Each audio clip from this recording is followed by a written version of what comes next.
తెలంగాణలో మాజీ ముఖ్యమంత్రి బీఆర్ఎస్ అధినేత కేసీఆర్ కు ప్రస్తుత పరిస్థితి ఏం బాగోలేదనే చెప్పాలి. 10 ఏళ్లుగా ఉన్న అధికారం ఇటీవల జరిగిన అసెంబ్లీ ఎన్నికల్లో పోయింది.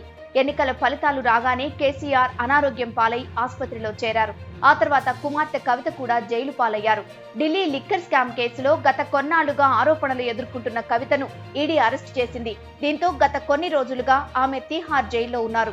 అయితే కేసీఆర్ ఫ్యామిలీ విషయంలో తాను చెప్పిందే జరుగుతోందని ప్రముఖ జ్యోతిష్యుడు వేణుస్వామి అన్నారు. అంతేకాదు కేటీఆర్ పై సంచలన వ్యాఖ్యలు కూడా చేశారాయన.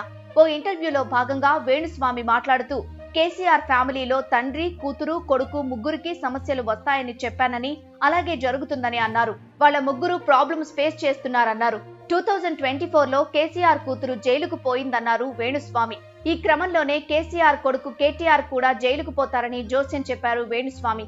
నేను చెప్పినవన్నీ జరిగాయి కాబట్టి ఇది కూడా జరుగుతుందన్నారు. పార్టీలో ఉన్న జనాలు కూడా పోయారన్నారు. తాను చెప్పినట్లే ముగ్గురికి సమస్యలు వస్తున్నాయని అన్నారు. కాబట్టి కేటీఆర్ విషయంలో కూడా తాను అన్నదే జరుగుతోందని అన్నారు వేణుస్వామి. తానేది ఊరికే చెప్పలేదని, వారి జాతకం చూసి విశ్లేషణలు చేసుకుని చెప్పానన్నారు. ప్రస్తుతం వేణుస్వామికి సంబంధించిన వీడియో నెట్టింట సంచలనం సృష్టిస్తోంది. దీనిపై నెటిజన్లు రకరకాలుగా స్పందిస్తున్నారు.